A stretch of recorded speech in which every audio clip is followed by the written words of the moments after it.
Dans un environnement où la crise économique ravage tout sur son passage et donne des rendements négatifs sur beaucoup d'investissements, l'immobilier demeure une option avantageuse pour tous ceux qui cherchent à investir leur argent. L'immobilier est l'investissement le plus sûr et le plus rentable depuis des milliers d'années. Et c'est parmi les rares investissements qui ne requièrent pas que vous ayez forcément des centaines de milliers d'euros sur votre compte. Si vous êtes intelligent, avec 10 000 euros, vous pouvez commencer à bâtir tout un empire. Et aujourd'hui, plus que jamais, il devient plus intéressant parce qu'en temps de crise, la plupart des autres investissements sont soit risqués, soit pas intéressants. Et c'est pour ça que même de gros fonds d'investissement comme BlackRock se mettent à acheter des biens immobiliers pour premièrement, placer leur argent dans un lieu sûr et deuxièmement, en tirer des rendements conséquents.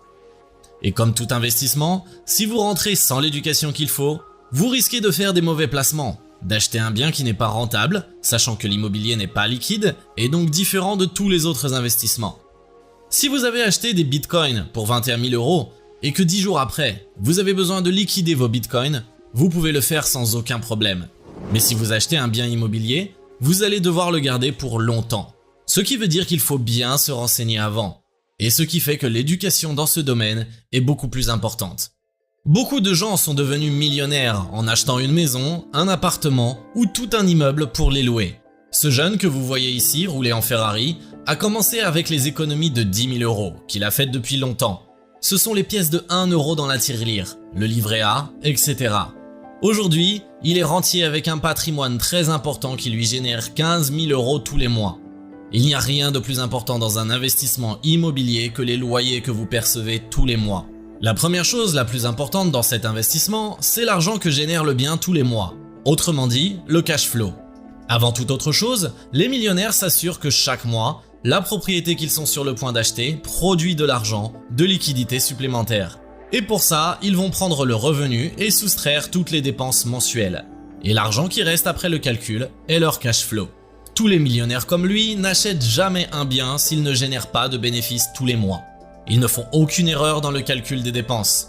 En fait, ils ont une règle principale ici.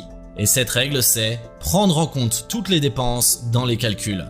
Mais avoir des bénéfices tous les mois n'est pas tout ce qu'il y a dans l'immobilier. À chaque fois que les millionnaires achètent un bien immobilier, ils s'assurent que la propriété s'apprécie dans le temps. Les gens se mettent à acheter des choses comme des voitures qui perdent leur valeur dans le temps. Et c'est une erreur fatale que beaucoup de gens commettent quand ils commencent à générer un peu d'argent. Ils se payent une Mercedes pour 40 000 alors que cet argent devrait servir à acheter quelque chose comme l'immobilier. Et un bien immobilier ne prend de la valeur que sur une longue période de temps. Il y a des gens très chanceux ou très stratèges qui peuvent acheter à très bas une propriété pour la revendre une semaine après avec une énorme plus-value. Mais cette démarche est fortement déconseillée par tous les grands investisseurs immobiliers. Même Robert Kiyosaki dit que c'est une erreur de débutant qu'il faut à tout prix éviter. Tous les millionnaires comme lui croient que tant que la propriété génère des bénéfices tous les mois, vous pouvez la garder aussi longtemps que possible, en attendant qu'elle prenne massivement de la valeur. Et le point intéressant ici, c'est qu'au fil du temps, la propriété rembourse elle-même le prêt que vous avez contracté pour l'acheter. Que vous ayez 7 500 euros ou 25 000 euros d'économie, vous pouvez acheter tout ce que vous voulez dans la limite de ce que vous pouvez avoir auprès d'une banque. Un prêt à effet de levier consiste à emprunter de l'argent pour financer en partie un investissement immobilier. Cela permet aux investisseurs de maximiser les rendements potentiels en investissant un montant minimum de leurs fonds propres. Par exemple, si un investisseur achète une propriété pour 100 000 euros avec un apport de 20 000 euros, un prêt à effet de levier peut être utilisé pour financer l'achat de 80 000 euros. Une augmentation de 10% du prix d'une propriété signifie qu'un investisseur peut obtenir un rendement de 10% sur son investissement, même s'il n'a investi que 20 000 euros. Ce qui veut dire que pour commencer dans l'immobilier, personne n'a besoin d'avoir un tas d'argent. Tout ce dont les gens ont besoin, c'est la capacité à convaincre les banquiers de leur donner l'argent qu'il faut pour acheter. La plupart des millionnaires de l'immobilier ont commencé avec des sommes dérisoires.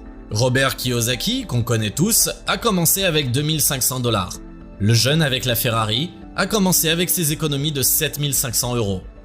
Voici comment font ces millionnaires pour convaincre les banquiers de leur prêter de l'argent qu'il faut. Et c'est notre deuxième point, le potentiel de cash flow positif. Tous les biens immobiliers, sans aucune exception, génèrent des loyers mensuels. C'est la base, c'est leur essence. Les gens avaient, ont et auront toujours besoin d'un endroit pour vivre.